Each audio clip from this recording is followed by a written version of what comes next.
بسم الله الرحمن الرحيم الحمد لله الذي إليه مصائر الخلق وعواقب الأمر نحمده على عظيم إحسانه ونجي برهانه ونظام فضله وامتنانه حمدا يكون لحقه قضاء ولشكره أداء وإلى ثوابه مقربا ولحسن مزيده موجبا والصلاة والسلام والتحية والإكرام على أمينه وحبيبه وخيرته من خلقه وحافظ سره ومبلغ رسالاته العبد المرتضى والنبي المجتبى والرسول المصطفى أبي القاسم محمد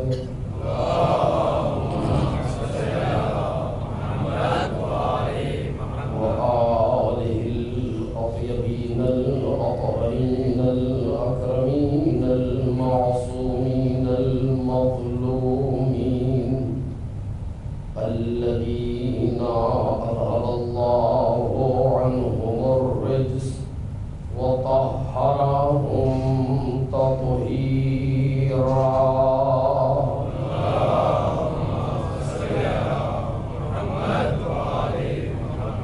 لا سيما ابن الزهراء بقية الله وآيته الكبرى واللعنة الأبدية على أعدائهم أجمعين أما بعد فقد قال الله الكريم في الذكر الحكيم ولقد كرمنا بني آدم وحملناهم في البر والبحر ورزقناهم من الطيبات وفضلناهم على كثير ممن خلقنا تفضيلا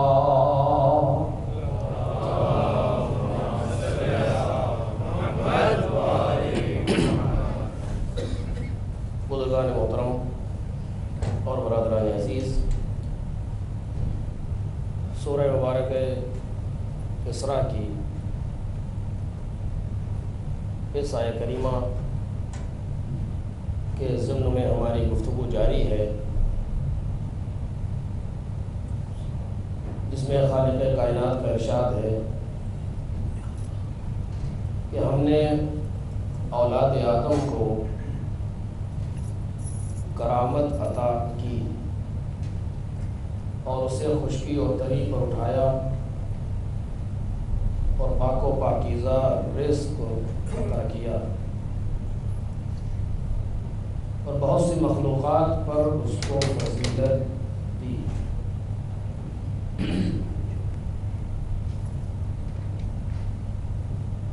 اس عشرے کے لیے جو موضوع زیر بحث ہے وہ کرامت انسان ہے، اور ابھی ہم اپنی مقدماتی گفتگو میں ہیں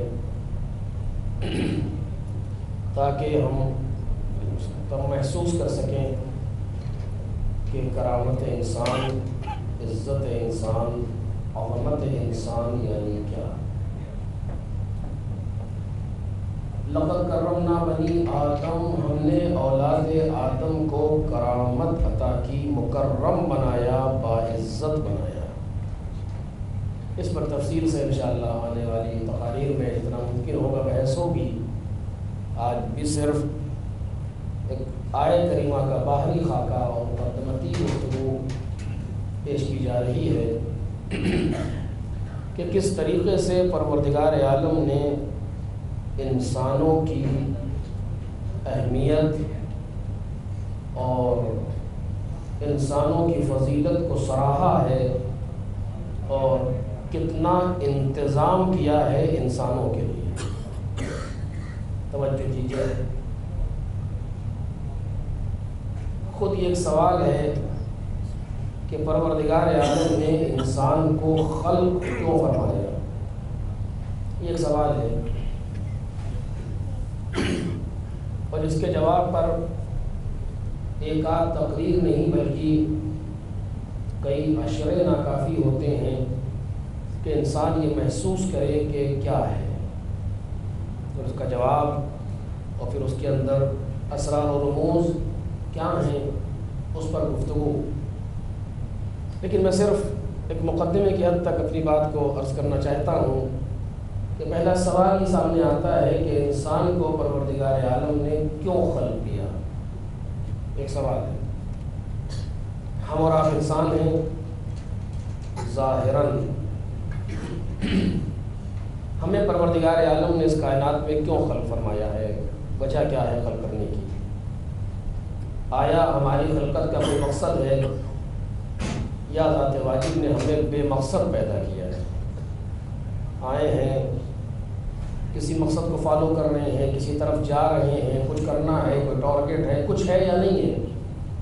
ایسے ہی ہے، کیونکہ بات کرامت انسان کی ہے، بالآخر کچھ تو ہے کہ لقد کرمنا بنی آدم، ہم نے بنی آدم کو کرامت عطا کی ہے۔ کیا ہے؟ اتنی ساری مخلوقات ہیں کائنات کے اندر، ایک سے ایک عظیم الجثہ مخلوق، ایک سے ایک پیچیدہ مخلوق، ایک سے ایک خوبصورت مخلوق اس کائنات کے اندر پائی جاتی ہیں۔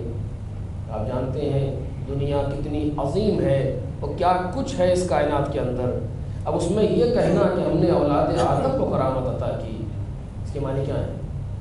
اگر کوئی خطیب کہہ رہا ہوتا، کوئی شاعر کہہ رہا ہوتا، اتنی بات نہیں، کہہ دیا، نکل گیا منہ سے مثلا، ایسا نہیں ہے۔ پروردگار عالم کہہ رہا ہے، قرآن مجید ہے، اور اس کی دقیق گفتگو میں آپ کے سامنے بات بھی کروں گا۔ خداوند عالم نے قرآن مجید میں کہا، قرآن مجید میں نے کئی عرض کیا کہ قیامت تک کے لیے قرآن کا اعلان ہے۔ قرآن کی کہی ہوئی بات نہ غلط ثابت ہوتی ہے نہ سست پڑتی ہے کسی زمانے میں۔ اس قرآن پروردگار عالم یہ اعلان کرا، لقد کرمنا بنی آدم، ہم نے اولاد آدم کو کرامت عطا کی، بزرگی عطا کی، عزت عطا کی،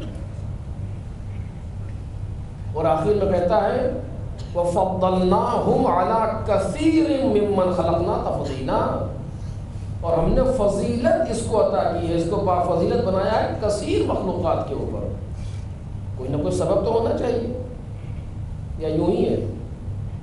کہ یوں ہی تو نہیں ہو سکتا ہے، کیونکہ قرآن مجید ہے، قرآن مجید گفتگو کرتا ہے ریئلٹی اور حقیقت پر۔ بالآخر کیا ہے کہ پروردگار عالم نے کرامت عطا کی؟ کیوں؟ کوئی وجہ ہوگی، کوئی سبب ہوگا، دوسری مخلوقات میں کوئی امتیاز ہوگا، جس امتیاز کی بنیاد پر یہ دوسری مخلوقات سے بہتر قرار پاتا ہے انسان۔ امتیازی صورت انسان کی کیا ہے؟ اس پر آنے والی تقاریر کو گفتگو کروں گا۔ امتیازی صورت انسان کی کیا ہے؟ کیوں بالآخر لقد کرمنا بنی آدم، ہم نے اولاد آدم کو کرامت عطا؟ کیوں؟ اس کیوں کا جواب ہے، تفصیل ہے۔ اس میں سے ایک چیز یہ کہ ہم اس بات کو دیکھیں کہ پروردگار عالم نے ہمیں خلق کیوں کیا؟ اس کائنات میں ہم بھیجے کس لیے گئے؟ راز کیا ہے ہماری خلقت کا؟ پروردگار عالم کچھ مخلوقات کو بنا رہا تھا، بہت سی مخلوقات بنے، اس میں سے ایک انسان بھی بنا دیا کہ بہت سی مخلوقات کائنات میں ہے، انسان، جانور ہے، درخت ہے، پیڑ پودے ہیں، یہ وہ ہے، ایک انسان بھی ہونا چاہیے، ایسے ہے کہ نہیں؟ جتنی مخلوقات کائنات میں ساری کی ساری پروردگار عالم کے پروگرام کے تحت ہیں، کوئی بلا وجہ نہیں ہو سکتا کائنات میں. ایک ایک ذرہ پروردگار عالم کی مرضی کے مطابق ہے. جو بھی کائنات میں ہو رہا ہے، جتنے آپ چیزیں کائنات میں دیکھ رہے ہیں، جتنے نشیب و فراز کائنات میں آ رہے ہیں، سب پروردگار کی مرضی کے مطابق ہے. تو اس پر گفتگو ہونی چاہیے، اور یہ کلامی بحث ہے اور اچھا خاصا موضوع ہے. جو بھی کائنات میں کوئی حصہ کائنات کا ایسا نہیں ہے کہ جو پروردگار کی مرضی سے ہٹ کر کے ہو رہا ہو. اب مرضی کس معنی میں، یہ بحث ہے بعد میں انشاءاللہ. جو بھی ہو رہا ہے سب اس نظام کا حصہ ہے، اس کائنات کا، اس سے ہٹ کر کے کچھ نہیں ہے. تو یہ بات یہیں پر آپ سے عرض کروں، کائنات میں ہمارے سامنے جہاں ہم جی رہے ہیں کوئی چیز چانس اور اتفاق نہیں ہے. جتنی بھی چیزیں ہمارے سامنے رونما ہو رہی ہیں، نہ وہ چانس کی ہے نہ وہ اتفاق ہے، سب ایک کیلکولیٹڈ پروگرام ہے پروردگار عالم کا. جا رہے تھے اچانک گاڑی مل گئی، ورنہ یوں ہو جاتا، چانس آگے مل گئی، چانس وانس نہیں تھا. جتنی بھی چیزیں ہمارے سامنے آ رہی ہیں، وہ پازیٹیو ہوں یا وہ نگیٹو ہوں، وہ مثبت پہلو ہوں ہماری زندگی کے یا منفی پہلو ہوں، کوئی بھی چانس کی بنیاد پر، اتفاق کی بنیاد پر نہیں ہے، چاہے وہ اچھا کام ہو رہا ہو یا برا کام ہو رہا ہو. اس پر ہمیں غور کرنا چاہیے کہ کائنات اتنی منظم ہے یہ پروردگار کی کہ وہاں کسی چانس وہاں کی گنجائش ہی نہیں ہے. جو بھی ہو رہا ہے اس کائنات میں سب کسی نہ کسی چیز کا ایکشن ہے یا ری ایکشن ہے اس کائنات کے اندر. ایک تفصیلی گفتگو ہے کہ اس پر انسان سوچے، غور کرے. ہمارے لیے ہم اپنے، میں نے اس سے پہلے بھی کہا ہے مسقط میں اور ہر جگہ تقریباً کہتا ہوں کہ میری گفتگو کے مخاطب ہمارے ہمسر و کمسر بھائی ہیں. بزرگوں سے نہیں خطاب کر رہا ہوں، وہ مجھ سے بہتر جانتے ہیں. جتنا ہمارا علم نہیں، اس زیادہ ان کا تجربہ ہے. صلوات علی محمد و آل محمد. صلوات.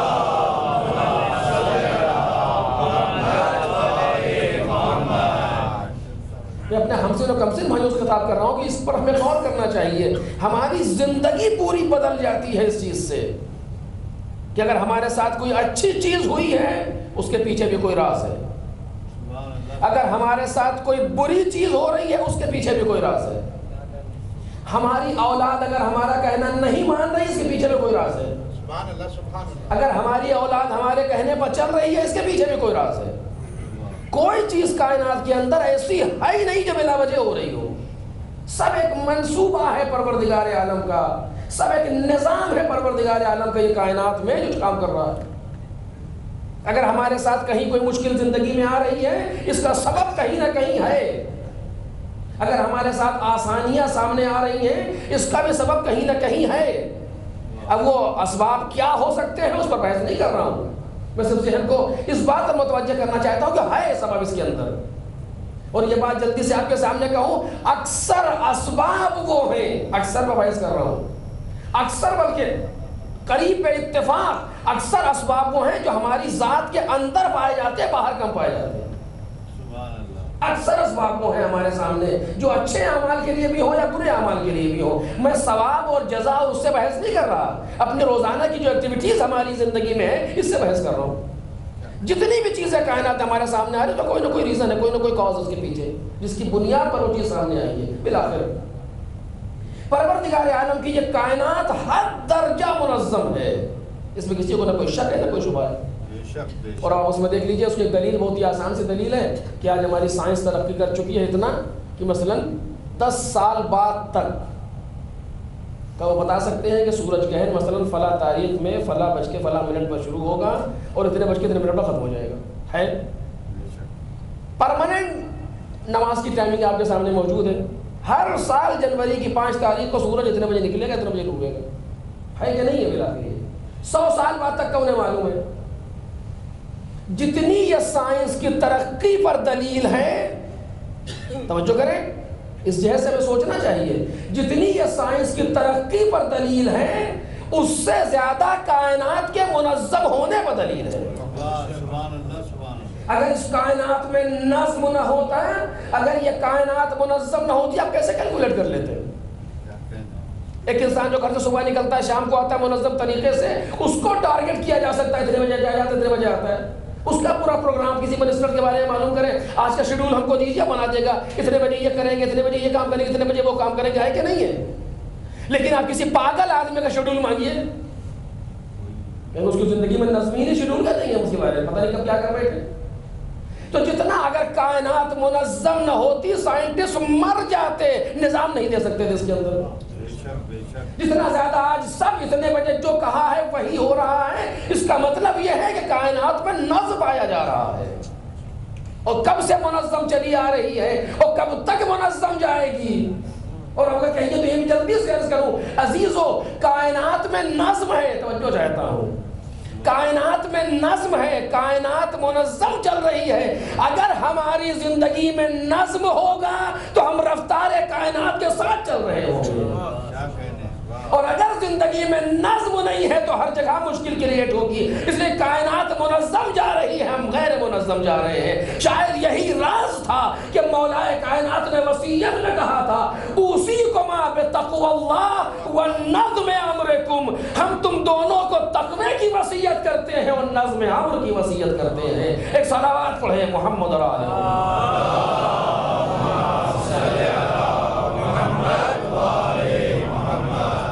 دیگر بلند صلوات۔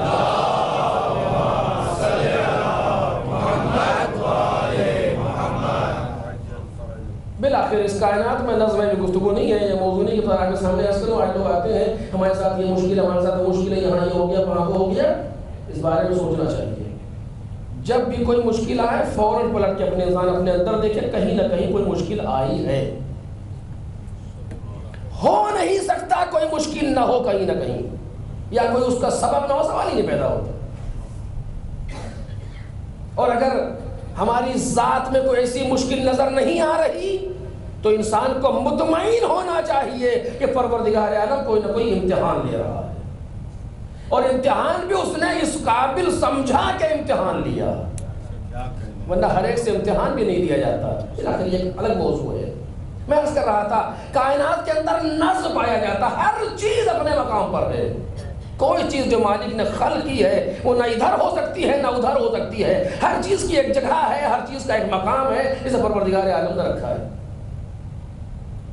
اس پوری کائنات میں جو منظم ہے، ذرے سے لے کر کہکشاں تک چلے، ایک سے ایک بڑی مخلوق، ایک سے ایک پیچیدہ مخلوق، ایک سے ایک خوبصورت مخلوق، ایک سے ایک عظیم مخلوق کائنات کے اندر پائی جاتی ہے، لیکن پروردگار عالم صرف کہتا ہے لقد کرمنا بنی آدم۔ یہ کیا چیز ہے؟ ہم نے بزرگی عطا کی ہے اولاد آدم کو، یعنی انسانوں کو۔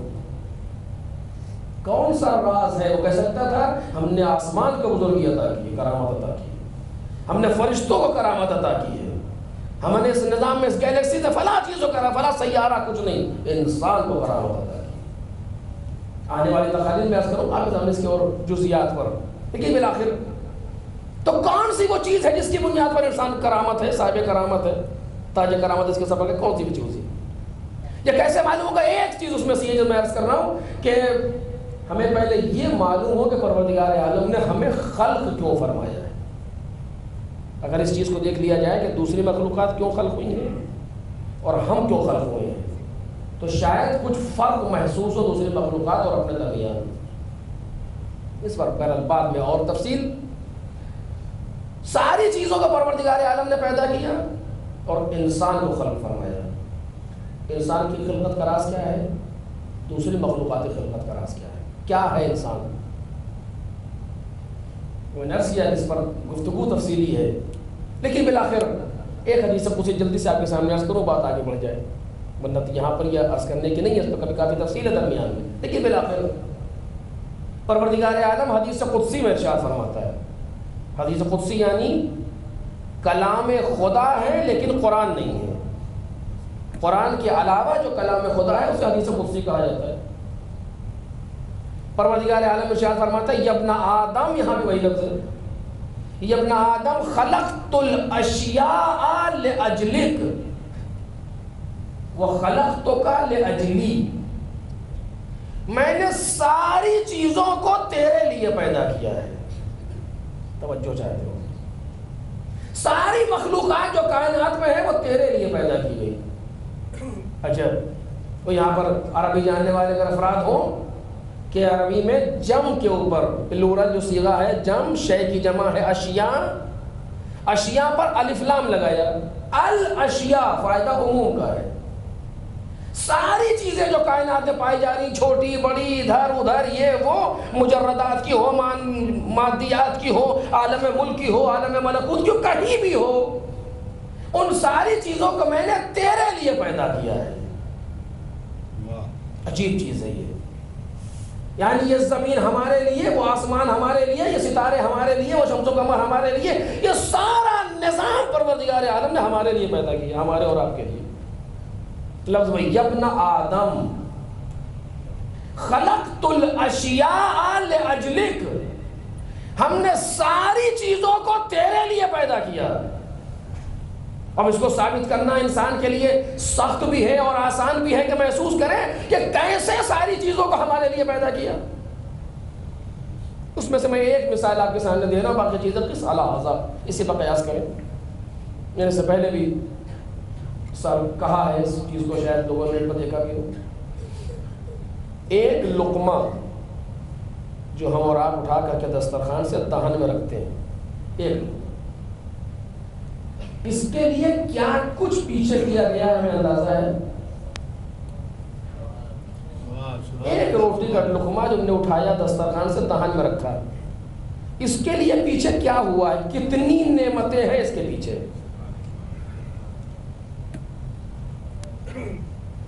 ظاہراً اگر دیکھا جائے 300-350 نعمتیں پیچھے کام کر رہی ہیں۔ ظاہراً کہاں بویا گیا، کہاں کاٹا گیا، بونے کے لیے کتنی مشینری نے کام کیا اس میں، ان مشینوں کو کن کارخانوں میں بنایا گیا، ان کارخانوں کے بنانے کے لیے کتنا کچھ کیا گیا، وہ کس چیز سے چل رہے ہیں، پیٹرول سے چل رہے ہیں کہ ایٹم سے چل رہے ہیں۔ پھر جسے کاٹا گیا، اس کاٹنے کے لیے کتنی مشینیں تیار کی گئی تھیں اس کھیت کو کاٹنے کے لیے، ان مشینوں کو کہاں بنایا گیا، وہ سارا نظام کہاں ہوا، لوگ دیکھا نا پوری دنیا ہے پوری ہے، اور پھر اس کے بعد وہ کہاں کٹا، کہاں پسا، کہاں آٹا ہوا، کہاں کیا ہوا، پھر اس کے بعد وہ ہمارے دہن تک پہنچا۔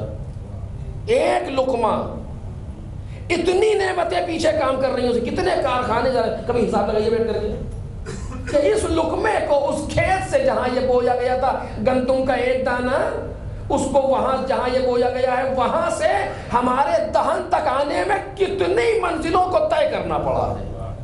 جب انسان سوچے اس بات کو بیٹھ کر، اور پھر یہی نہیں، میں نے کہا کہ 300-350 نعمتیں یہ ظاہری ہیں، اور اگر انسان بینش توحیدی رکھتا ہو اور اب جا کر کے سوچے تو الا ماشاء اللہ، اس دانے گندم کو روئیدہ ہونے کے لیے، اگنے کے لیے زمین چاہیے تھی،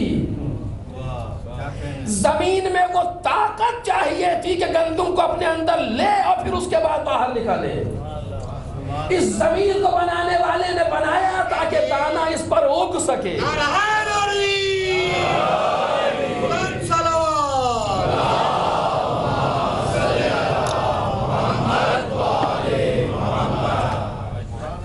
اسے بنانے والے نے بنایا تاکہ دانا اس پر اگ سکے، تاکہ ہم دانے کو کھا سکے، اپنا ہمارا پیٹ بھرے، ہمارا رشد الی آخر۔ یہ زمین پروردگار عالم نے ہمارے لیے بنائی۔ اس دانے کو اگنے کے لیے، اس پودے کو جو زمین سے نکل رہا ہے، سے معمولی نہ سمجھیے، جس کو چٹکی سے مسل دیا جاتا ہے، لیکن اتنا عظیم ہے یہ کہ زمین کا سینہ چاک کر کے باہر آتا ہے۔ بعض اوقات دیکھیں تارکول کی روڈ پھٹ جاتی ہے، دانا باہر نکلتا ہے، ایک معمولی سی کوپل باہر نکلتی ہے، روڈ پھٹی ہوئی ہے، بیچ سے نکلا ہوا، اپنی آنکھوں سے دیکھا گیا ہے۔ یہ کون ہے جس نے زمین کے سینے کو چاک کیا اس معمولی سے پودے کو باہر نکلنے کے لیے؟ کوئی طاقت ہے جو کام کر رہی ہے اس کے لیے۔ اسی لیے کہنے والے نے کہا کہ ہر گیاہی کیا زمین روید وحدہ لا شریک لہ گوید، جو پودا بھی زمین سے نکلتا ہے وہ لا الہ الا اللہ کہتا ہوا نکلتا ہے۔ ایک صلوات پڑھیں محمد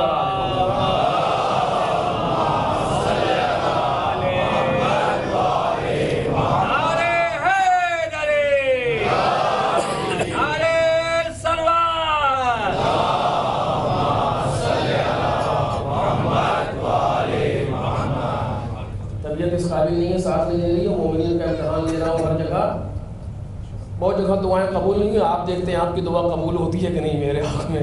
ایک صلوات پڑھیں محمد اور آل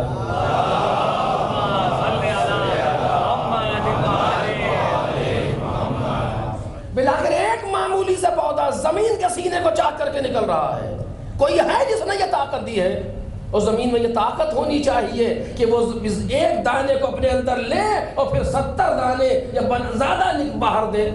یہ طاقت کس نے دی؟ پروردگار عالم نے. مثلا اس پودے کو رشد کرنے کے لیے ہوا کی ضرورت ہے، اس نے ہوا کو رکھا ہے. اس پودے کو آگے بڑھنے کے لیے سورج کی ضرورت تھی تاکہ اس کے نور سے استفادہ کرے. آپ دیکھ رہے ہیں ایک دانہ گندم جو ہمارے دہن تک آ رہا ہے، زمین، ہوا، سورج، طاقتیں کیا کچھ پروردگار عالم نے لگایا. اور پھر اس زمین کو اپنے مقام پر رکھ کر کے حرکت دینے کے لیے کتنے دوسرے سیاروں کی ضرورت ہے جو اس زمین کا کنٹرول باقی رکھے. اس سورج کو کنٹرول کرنے کے لیے کتنے سیاروں کی ضرورت ہے کہ اس سورج کا کنٹرول باقی رکھے.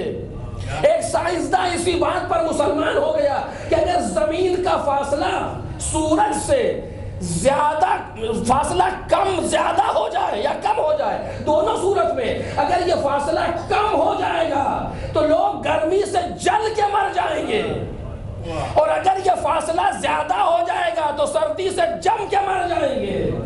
کون ہے جو دونوں کو اپنے مقام پر باقی رکھے ہوئے ہے؟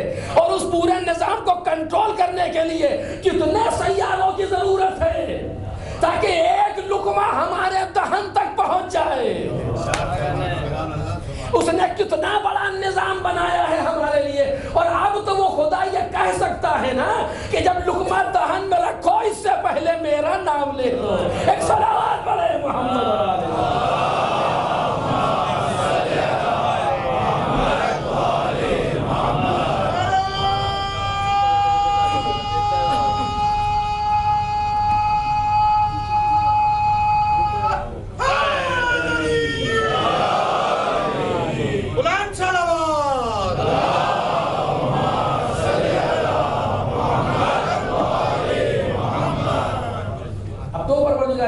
آل کھانے سے پہلے ہمارا تذکرہ کرو، ہمارا نام ہمیں یاد کرو.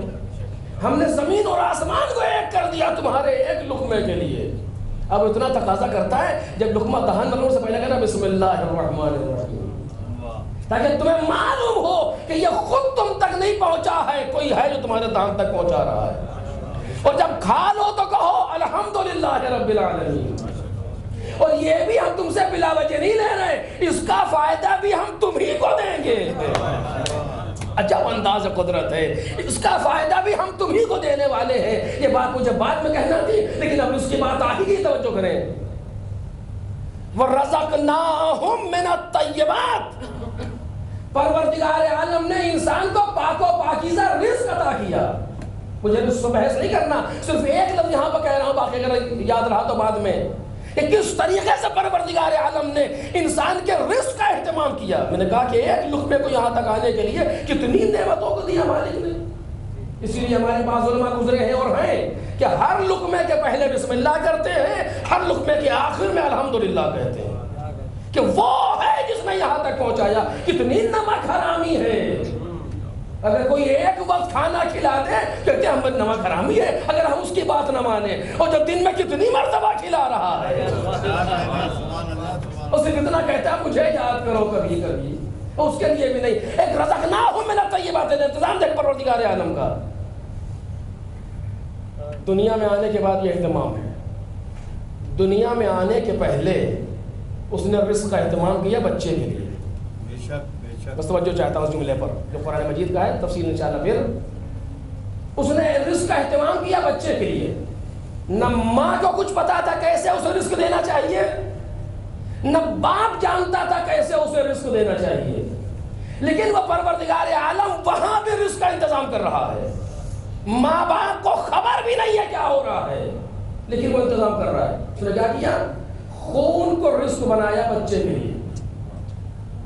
اور جب وہ بچہ کائنات میں آیا تو پاکیزہ ترین غذا ماں کی دی اس نے، شیر کو رزق بنایا.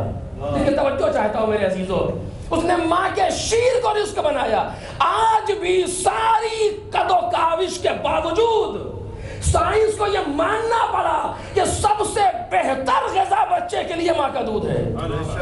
کوئی آلٹرنیٹ ابھی تک پیدا نہیں ہو سکا ماں کے شیر سے بہتر کہ پروردگار عالم نے رزق دیا.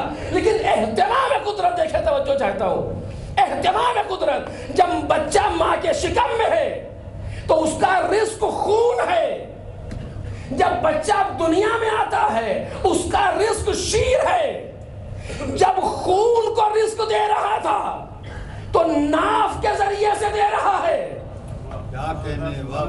توجہ عزیزو، جب خون کو رزق بنایا تو ناف کے ذریعے سے دی غذا، اور جب شیر کو رزق بنایا تو دہن کے ذریعے سے غذا دی. بھائی جو ناف سے کھلا سکتا ہے بچے کو ماں کے شکم میں، وہ دہن سے بھی دے سکتا تھا، لیکن نہیں دیا. شیر پاک ہے، خون نجس ہے.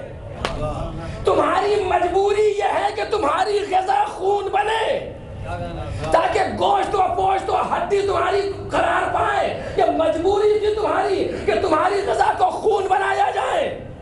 تو جب ہم نے تمہیں خون کی غذا دی تو دہن سے نہیں دی، دہن سے نہیں دی، ناف کے ذریعے سے دی. اور جب تمہاری غذا کو شیر بنایا تم دنیا میں بعد میں آئے، غذا پہلے سے تھی.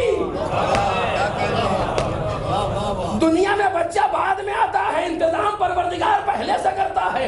غذا کا انتظام ہم نے پہلے سے کیا.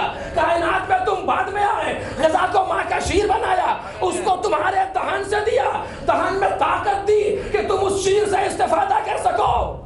اے میرے مالک، وہاں بھی ذریعہ دہن کو بناتا. کہا نہیں نہیں، ہم یہ چاہتے تھے کہ تمہیں حرام خوری کی عادت نہ پڑے. ایک صلوات پڑھے محمد اور آل محمد.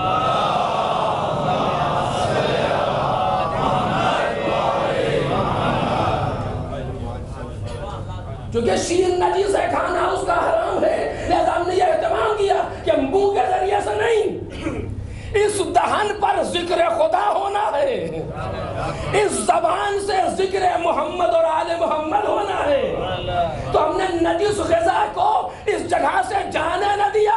اب یہ تمہاری اپنی نالائقی ہے اگر اس کی احتیاط نہ کرو. ایک صلوات پڑھے محمد اور آل محمد.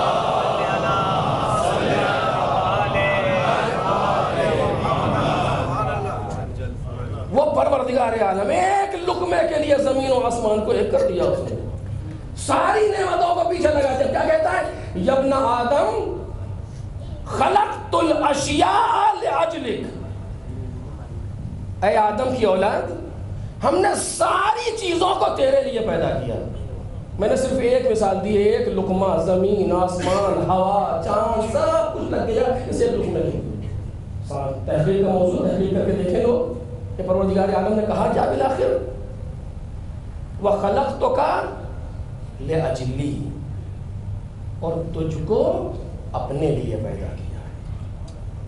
عجب بات ہے، ساری کائنات تیرے لیے. اے میرے مالک، ساری کائنات ہمارے لیے. کہاں ساری کائنات تمہارے لیے؟ جو بھی ہے وہ سب تمہارے لیے. تم سمجھو یا نہ سمجھو. کتنی ایسی نعمتیں ہیں اس کا احساس بھی نہیں ابھی تک کہ جو نعمت ہمارے ساتھ کام کر رہی ہے پروردگار عالم کی. ساری کائنات تمہارے لیے، فرشتے بھی ہمارے لیے کہ وہ بھی تمہارے لیے. سب جتنی چیزیں ملک و ملکوت سب کا سب تمہارے لیے. اور کہا تم کائنات میں کسی چیز کے لیے نہیں ہو، تم صرف میرے لیے. اللہ، اس سے زیادہ فضیلت کچھ ہو سکتی ہے؟ تم صرف میرے لیے ہو. کیوں؟ چونکہ کائنات چھوٹی ہے، تم بڑے ہو. ابھی جملے عزیزان مطلب توجہ چاہتے ہیں اور تفسیر چاہتے ہیں، لیکن موقع نہیں ہے. کائنات چھوٹی ہے، تم بڑے ہو. کوئی چیز دنیا میں ایسی نہیں ہے جو تمہارا مقابلہ کر سکے. کائنات کے اندر سچ کہہ رہا ہوں آپ سے، کوئی چیز دنیا میں ایسی نہیں جو تمہارا مقابلہ کر سکے.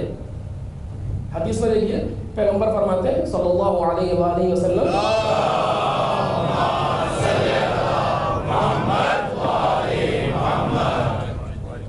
المؤمن اعظم حرمتا من الکعبہ.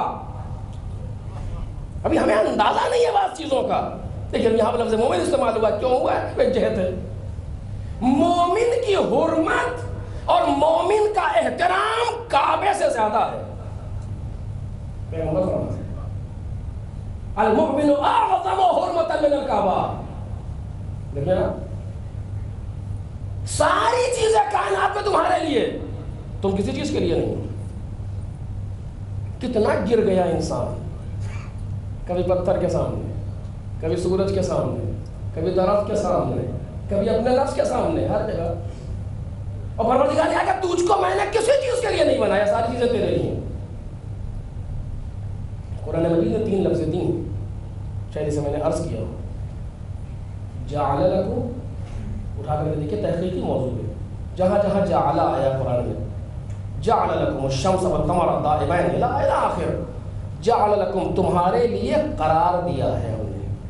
قرآن کے تحقیقی موضوع ہے, خلق لکم, ہم نے تمہارے لیے خلق کیا ہے.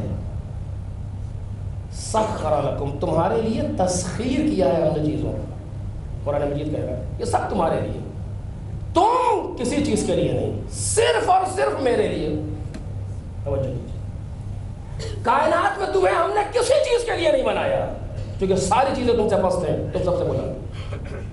تم کو ہم نے صرف اور صرف اپنے لیے بنایا ہے. اب یہ اپنے لیے یعنی کیا, یہ تفصیل چاہتا ہے, کافی تفصیل چاہتا ہے یہ موضوع. تمہیں صرف ہم نے اپنے لیے بنایا. شریعتوں کا سلسلہ تمہارے لیے, کتابوں کا سلسلہ تمہارے لیے, دین کو ہم نے تمہارے لیے بھیجا, ساری چیزیں تمہارے لیے. جو بھی قانون آ رہا ہے تمہارے لیے, جو بھی نظام آ رہا ہے وہ تمہارے لیے. یہ سب انسانوں کے لیے ہے, ہمارے اور آپ کے لیے. کیوں؟ تاکہ ہم کیا کریں, خدا تک پہنچ جائیں. اس کے لیے ہے, اس تک پہنچ جائیں. وہ ہماری منزل آخر بھی ہے, وہ ہمارا کمال بھی ہے. اور اب یہ بحث نفسیات طولانی ہے. وہ ہماری منزل آخر بھی ہے, وہ ہمارا کمال بھی ہے, اور ہمیں وہاں تک پہنچنا ہے. اور آپ دیکھیں کتنا احترام ہے انسان کا کہ ساری چیزیں اس کے لیے. اور ایک جملہ جسارت کر رہا ہوں, جرات کر رہا ہوں کہنے کے لیے, توجہ کیجیے گا. یا احمد لولا کا لما خلقت الافلاک, اگر آپ نہ ہوتے میں افلاک کو پیدا نہ کرتا. میں نے کہا کہ میں تحقیقی عنوان سے دیکھ رہا ہوں اس چیز کو, اگر آپ نہ ہوتے میں کائنات کو خلق نہ کرتا. یعنی جو ہے پیغمبر کے لیے خلق کیا گیا. خوب, پیغمبر اس کائنات میں آئے, کس کے لیے آئے؟ میں نے کہا کہ میں جرات کر رہا ہوں اس لفظ پر. پیغمبر کائنات میں کس کے لیے آئے اس کائنات میں؟ قرآن مجید نے پیغمبر کے بعثت کے مقصد کو بیان کیا, بعثت کے مقصد کو بیان کیا. آپ جانتے ہیں یہ موضوع قرآن مجید میں 4 مرتبہ آیا ہے, تکرار ہوا ہے یہ موضوع قرآن مجید 3 مرتبہ. ایک بار سب سے پہلے جناب ابراہیم کی دعا بن کر کے آیا, اس کے بعد 3 مرتبہ اور کہا گیا, کل 4 بار آیا. یہ مشہور کیا ہے, سورہ جمعہ کی جو آیت ہے, آپ جمعہ کریں گے. هو الذي بعث في الأميين رسولا منهم يتلو عليهم آياته ويزكيهم ويعلمهم الكتاب والحكمة. جناب ابراہیم نے پہلے دعا کی, ربنا وابعث فيهم رسولا منهم يتلو عليهم آياتك ويعلمهم الكتاب والحكمة ويزكيهم بعد میں ہے, تعلیم کتاب حکمت پہلے. پروردگار عالم نے 3 مرتبہ اسے اور بیان کیا مختلف صیغوں میں. کیا کہا؟ هو الذي بعث في الأميين رسولا منهم, وہی وہ ہے جس نے امیین میں سے ایک کو رسول بنایا. کیوں؟ هو الذي بعث فيهم رسولا منهم يتلو عليهم آياته, تاکہ ان پر آیات الہی کی تلاوت کرے.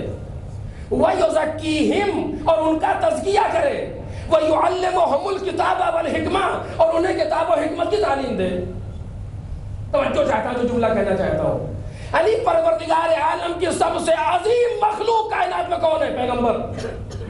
شک نہیں ہے اس چیز میں, پیغمبر تنہا نہیں, پیغمبر اپنے ساری دوسرے ساتھیوں کے ساتھ, چونکہ ایک نور پیدا ہوا خدا سے بنا میں میم ہے میم دال, اور جب وہ سمٹ گیا تو ایک تھا, کھل گیا تو 14 تھا.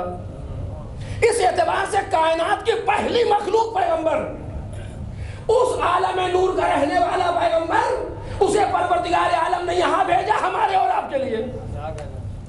دلیل کیا ہے؟ یعلمہم الکتاب والحکمہ, یتلو علیہم آیات، تلاوت قرآن کے لیے، تلاوت کتاب کے لیے نہیں آئے، ان لوگوں پر تلاوت کرے قرآن کی، ان لوگوں کا تزکیہ کرے، ان لوگوں کو تعلیم دے کتاب و حکمت کی. یعنی انسانوں کے لیے پیغمبر کو بھیجا، تعلیم دینے کے لیے، تزکیہ کرنے کے لیے، تلاوت آیات الہی کرنے کے لیے. یعنی ساری کائنات ہمارے لیے، حتیٰ پیغمبر کو بھی پروردگار عالم نے انسانوں کے لیے بھیجا. لیکن اب فرق محسوس کیجئے گا، اسی لیے میں نے کہا تھا، کہتا ہوں اکثر مجالس میں کہ پروردگار عالم کے لیے جو قرآن مجید کے لیے کہ جو فصل بعضہ بعضا، قرآن کی بعض آیتوں کی تفسیر بیان کرتی ہیں، اور جب تک آیتوں کو ملایا نہ جائے ممکن ہے نتیجہ غلط نکل جائے. ساری کائنات ہمارے لیے، ہم خدا کے لیے، ہم خدا کے لیے، کائنات ہمارے لیے. کائنات پست ہے، ہم بلند ہیں. بات یہ آئی کہ پیغمبر بھی ہمارے لیے آئے، لیکن یہ تصور نہ ہونے پائے کہ تم پیغمبر سے بلند ہو گئے. توجہ کیجئے. جیسے کہ بعض لوگوں نے کہا کہ پیغمبر میسنجر تھے، میسنجر آئے تھے، ڈاکیہ تھے، انہوں نے پیغام پہنچا دیا، ہم جانے خدا جانے. ہم سے کیا مطلب پیغمبر سے؟ پیغمبر کا کام پیغام پہنچانا تھا، انہوں نے پیغام پہنچا دیا. اب ہمارا اور رابطہ پروردگار سے ہے، پیغمبر درمیان میں کہاں ہے؟ یہ اگنور کرنا ہے شخصیت کو. قدرت نے کہا ہم تمہارے لیے بھیج رہے ہیں، لیکن یہ نہ سمجھنا کہ تم ان سے بلند ہو گئے. کس آیت نے کہا؟ آواز دی لقد من اللہ علی المؤمنین. توجہ کریں، وہ خدا جس نے لفظ من یعنی احسان جتانا، اس من سے منع کیا ہے. لا تبطلوا صدقاتکم بالمن، اپنی نیکیوں کو باطل نہ کرو احسان جتا کے. ہم نے کسی کے ساتھ کوئی کام کیا تھا کچھ دن کا، آپ کو یاد ہے نا کیا کیا تھا؟ کہ اس کو یاد ہو یا نہ یاد ہو، آپ کا کیا ہوا گیا. کیونکہ جہاں آپ نے احسان جتایا صدقہ باطل، جو نیکی کی تھی وہ ختم ہو گئی. قرآن مجید کہہ رہا ہے لا تبطلوا صدقاتکم بالمن والعذى، احسان جتا کے باطل نہ کرو.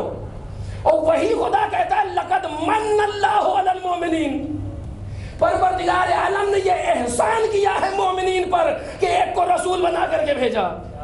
توجہ کیجئے انہی تین چیزوں میں، لقد من اللہ علی المؤمنین اذ بعث فیہم رسولا من انفسہم، پروردگار عالم نے احسان کیا ہے کہ ایک کو رسول بنا کر بھیجا. کیوں؟ تاکہ تمہیں یہ احساس نہ ہو کہ اگر یہ بھی تمہارے لیے ہیں تو تم ان سے بلند ہو. نہیں، یہ تو اس کا احسان تھا کہ ان کو تم تک بھیج دیا ہے. ایک صلوات پڑھیں محمد اور آل محمد.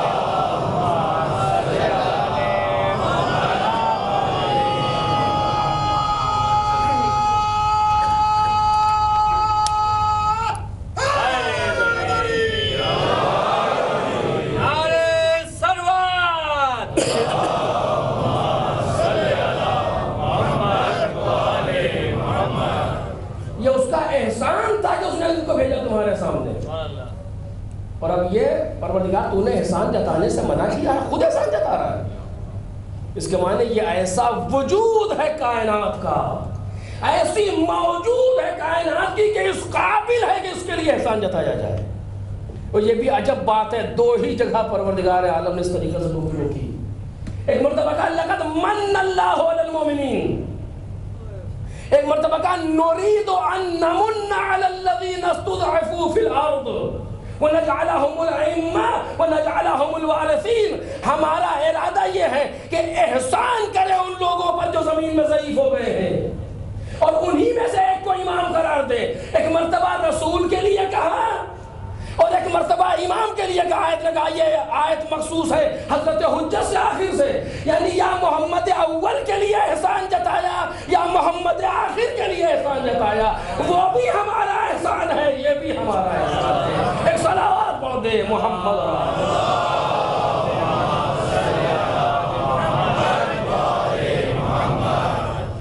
حتیٰ پیغمبر کے لیے کہ ہم نے تمہارے لیے بھیجا ہے، لیکن تمہارے لیے بھیجا ایمانہ نہیں ہے کہ تم بلند ہو، یہ تمہارے لیے نہیں، بلکہ یہ ہمارا احسان ہے کہ تمہارے لیے. کیوں؟ کیونکہ کائنات کا واحد ذریعہ ہے یہ جو تمہیں دنیا سے ہم تک پہنچا سکے گا. تم میرے لیے خلق کیے گئے ہو، خلقتک لأجلی، تم کو ہم نے اپنے لیے بنایا ہے. اور یہ واحد ذریعہ ہے جو تمہیں ہم تک پہنچا سکتا ہے. اب یہ معرفت پروردگار کی منزل ہے, معرفت امام کی, یہاں تو ایک سمندر ہے معارف کا جسے انسان محسوس کرے, لیکن اسے اپنی اس حد تک کہنا چاہ رہا تھا کہ یہ سارا نظام پروردگار عالم نے انسان کے لیے بنایا. شریعتیں, کتابیں, صحیفے, نظام, سب کچھ, حتیٰ پیغمبر, ائمہ طاہرین, یہ ساری چیزیں انسانوں کے لیے, تاکہ انسانوں کو منزل کمال تک لے جایا جائے. اللہ رے احترام انسان پروردگار کی نظر میں کہ اس نے سب کچھ اس لیے کیا تاکہ تم کمال کی منزل تک پہنچ جاؤ. انسان منزل کمال پر آ جائے, انسان اس آخری مرحلے میں پہنچ جائے جہاں کے لیے بنایا گیا, اور وہ صرف اور صرف معرفت پروردگار ہے. ایک صلوات پڑھے محمد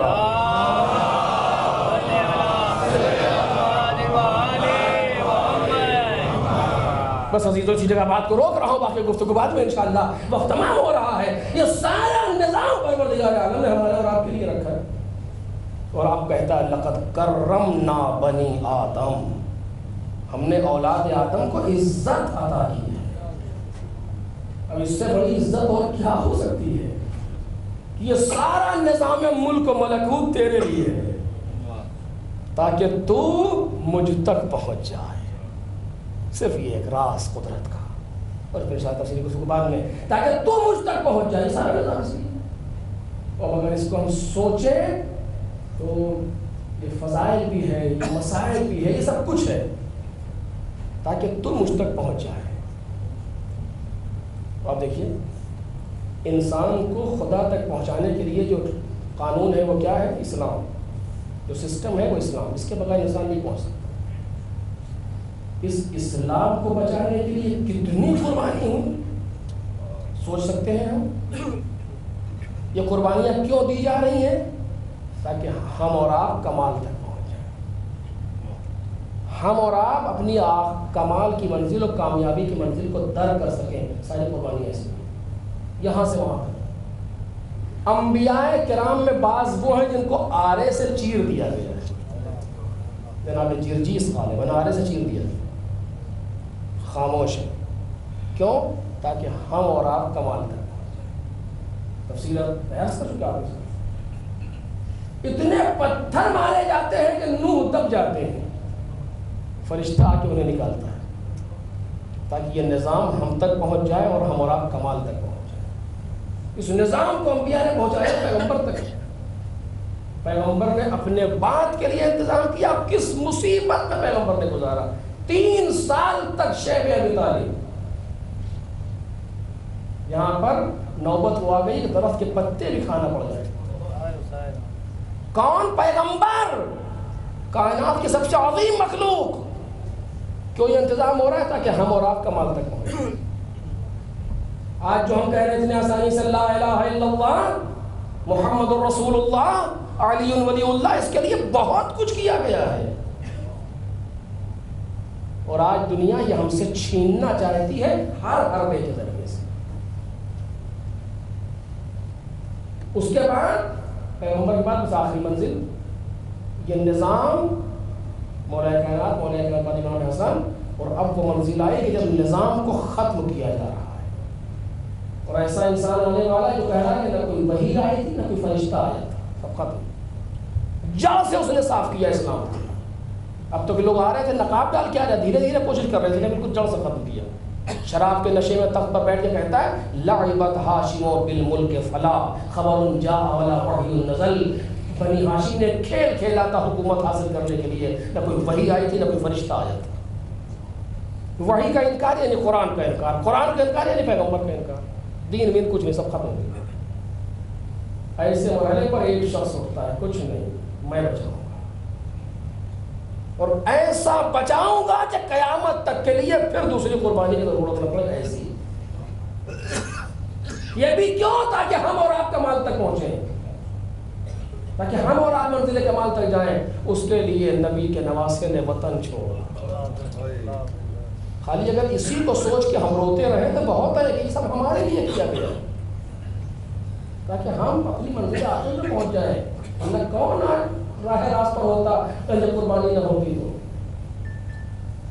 وہ بھی پروردگار عالم آخر میں کہتا ما حتمنا علیک الموت وما انزلنا علیک الشہادہ، اے حسین ہم نے تمہارے لیے موت کو حتمی قرار نہیں دیا، شہادت کو لازمی قرار نہیں دیا، اگر ہلاک کرنا چاہے تو کافروں کو زمین و آسمان کے درمیان ملائکہ آگ کے گرزریہ منتظرہ حکم متعین ہے۔ اور دوسری طرف اس وعدے کا تذکرہ ہے اس ورقے پر جو حسین ابن علی نے بچپن میں کیا تھا۔ آواز دیتے ہیں پروردگار الہی وددتو ان اقتلا و احییا 70,000 مرہ، یہ پروردگار میں دوست رکھتا ہوں کہ 70,000 مرتبہ مجھے قتل کیا جائے پھر مجھے زندہ کیا جائے۔ اور جملہ امام حسین علیہ السلام کا ہمارے جوانوں کو یاد ہونا چاہیے، سیما اذا کان فی قتلی نصرت دینک، خصوصاً اس صورت میں جب ہمارے قتل کی وجہ سے تیرے دین کی نصرت ہو رہی ہے، مدد ہو رہی ہے، اتنا وہی نہیں مسئلہ نظام کا۔ بس عزیزوں، حسین ابن علی نے یہ ساری قربانی برداشت کی، آج ہم اور آپ بیٹھے ہیں ایک یتیمہ کا ماتم کرنے، وہ بیوی وہ بچی جو اپنے باپ کی بڑی چہیتی ہے،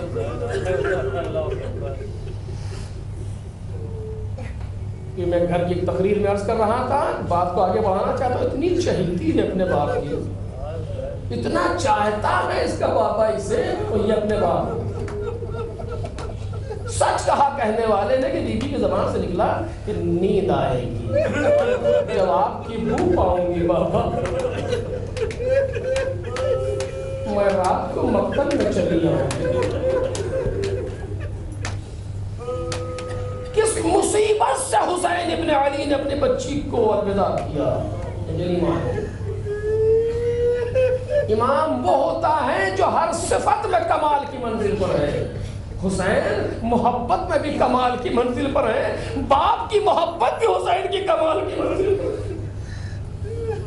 کس مصیبت سے امام حسین نے جدا کیا ہمیں نہیں معلوم، جناب زینب کے حوالے کیا، حسین ابن علی گھوڑے بیٹھے میدان کی طرف چلے۔ روایت کے فقرے ہیں جو عرض کر رہا ہوں آپ کے سامنے۔ ابھی کچھ دور گیا تھا، گھوڑا کے کانوں میں ایک آواز آئی، کیا؟ اے بابا ذرا آہستہ ہے، بابا ذرا ٹہل۔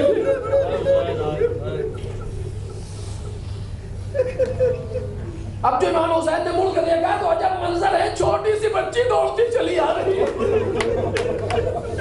جن کے گھروں میں چھوٹی چھوٹی بچیاں ہوں گی وہ اسے زیادہ نہیں کر سکتے کہ یہ باپ کہیں جانا چاہتا ہے، چھوٹی چھوٹی بچیاں، بچے پیچھے پیچھے مڑ کر کے دیکھا چھوٹی بچی دوڑتی چلی آ رہی ہے، نہ جانا پڑا تو کہتا گھوڑا کھائے رہا، بچی قریب آئی، کہتی بابا موت کے لیے آمادہ ہو گئے۔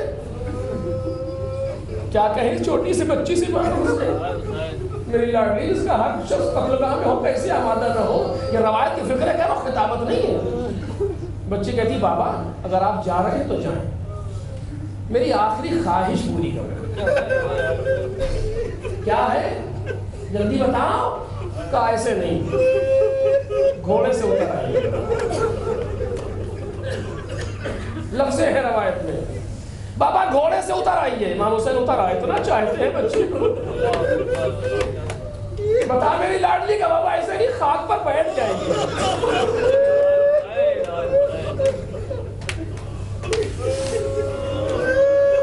سرزمین کربلا پر خاک پر امام حسین بیٹھ گئے۔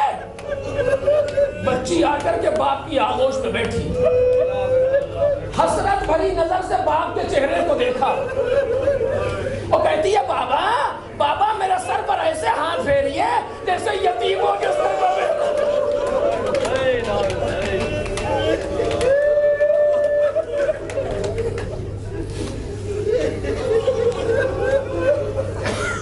اے بابا سر پر ایسے ہاتھ پھیریے جیسے یتیموں کے سر پر پھیرا جاتا ہے۔ حسین ابن علی نے سینے سے لگا دیا، اے میری لاڈلی ابھی میں زندہ ہوں، تجھے احساس یتیمی ہو گیا۔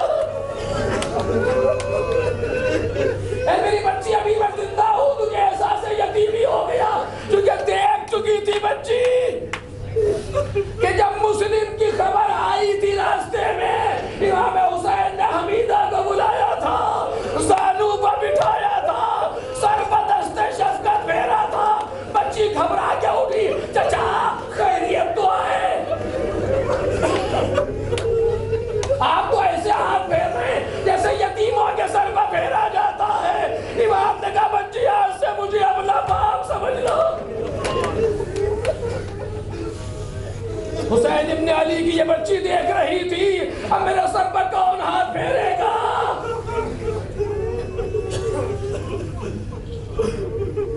اپنی بچی کو گود میں لیا، لے کر کے خیمہ گاہ تک آئے، زینب میری امانت سے خبردار۔ ایک جملہ توجہ چاہتا ہوں، مقتل خاموش ہو گیا، ایک جملہ کہنا سنیے۔ امام حسین کافی دیر تک خیمے میں رہے، کافی دیر لگی امام حسین کو رخصت ہونے میں، خیمے سے باہر آنے میں۔ بچی نے خیمے کے اندر کیوں نہیں کہا کہ میرے سر پر اس سے ہاتھ پھیریے؟ آپ کو معلوم ہے کیا ہے؟ 3.5 برس کی عمر ہے اس بچی کی، لیکن اللہ رے خاندان امامت کی پلی کا دستور شریعت جانتی ہے بچی۔ اس بچی کو معلوم ہے کہ حکم شریعت یہ ہے کہ جہاں کوئی یتیم بچہ دیکھ رہا ہو، جہاں کوئی یتیم بچہ دیکھ رہا ہو وہاں اپنے بچے کو پیار نہ کرو ورنہ اسے باپ یاد آئے گا۔ بچی جانتی ہے اگر میں خیمے میں کہتی میرا بابا مجھے سینے سے نہیں لگا سکتا تھا، مجھے پیار نہیں کر سکتا تھا، اس لیے کہیں مسلم کا یتیم، کہیں عباس کا یتیم، کہیں دوسرے یتیم بچے۔ بچی خیمے سے باہر آئی، کچھ دور آئی تاکہ کوئی دیکھنے والا نہ ہو، اے بابا اب تو سینے سے لگا دو۔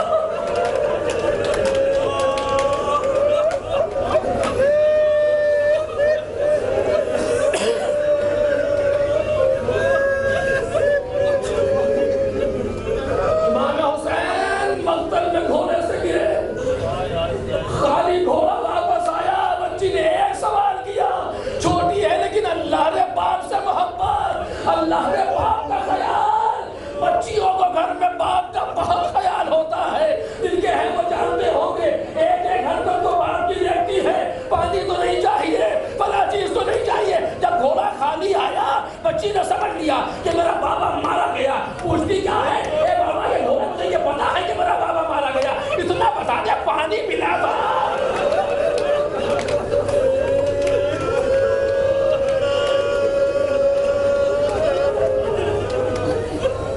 رات آئی، کہہ چکی تھی کہ نیند آئے گی جب آپ کی روح آئے گی۔ شام غریبہ میں آئی، لاش بیسر سے لپٹی۔ اس کے بعد جب باپ سے جدا ہوئی تو بچی مل نہ سکی باپ سے۔ اب ایسی مشکلات کا سامنا ہے کہ ایک بار ہائے بابا کہنے پر تماچا ہوتا ہے۔ کچھ چیزیں بیان کی نہیں ہوتی، انسان درد کرے تو احساس ہوتا ہے، محسوس ہوتا ہے، چیزیں تو کافی ہوتا ہے ہونے کے لیے۔ کبھی آپ 3.5 برس کے بچے کو دیکھیں، اس کے ننھے سے رخسار کو دیکھیں، اس پر کسی فوجی کے تماچے کو سوچے۔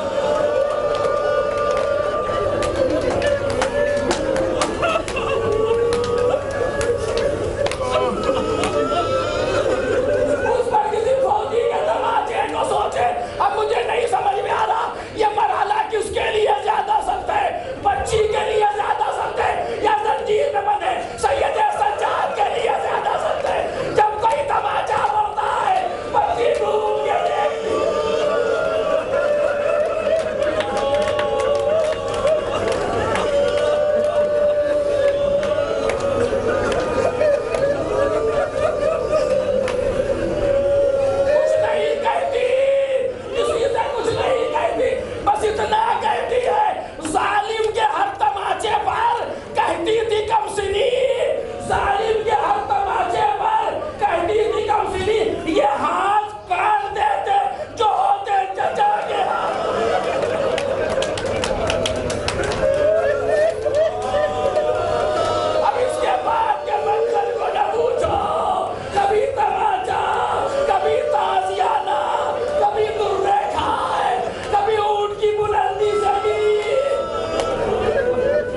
شام تک آ گئی۔ دو چیزیں بچی کو بہت پریشان کرتی ہیں۔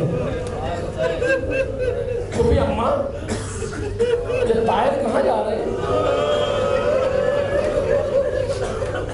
میری لاڈلی شام ہو گئی ہے، وہ اپنے اپنے آشیانوں میں جا رہے ہیں۔ کبھی اماں ہم پتہ نہیں آئیں گے کیا؟ ہمیں وطن جانا کب نصیب ہوگا، کیا کہیں شہزادی؟ اور دوسری چیز کبھی اماں اگر کوئی چھوٹی سی چادر مل جاتی نا اپنا سر چھپا دیتے۔ اللہ رے خاندان حسین ابن علی کی بچی اس طریقے سے یہ دن گزر رہے ہیں زندان شام۔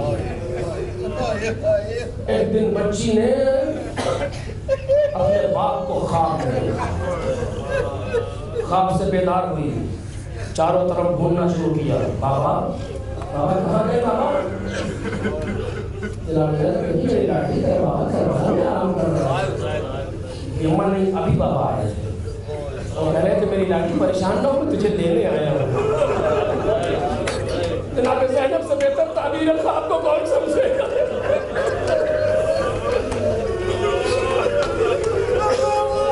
بیویوں نے کوڑا بچاوا حسینہ،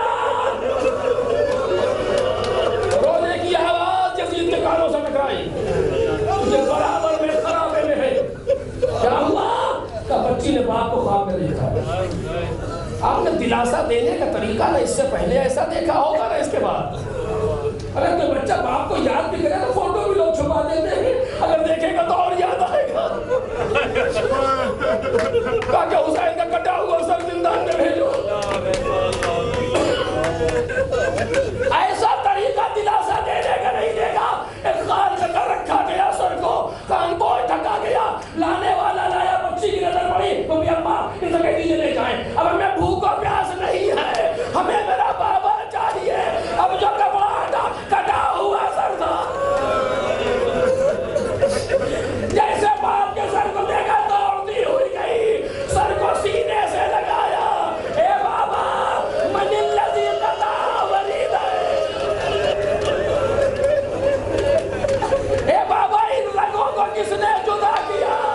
من الذی ایتمنی فی صغر سنی، مجھے اس سن میں کس نے یتیم کیا؟ روتے روتے منہ پر منہ رکھا، خاموش ہو گئی۔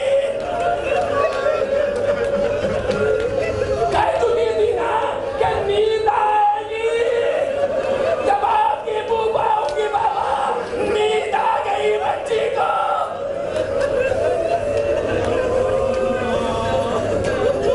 جب جناب رباب نے بازو ہلایا، بچی نظر بچی کے اندر آ رہی ہے۔ شہزادی زینب دیکھیے، اب جناب زینب نے جو آ کر کے دیکھا، جناب سکینہ یہ دنیا سے گزر چکی ہے۔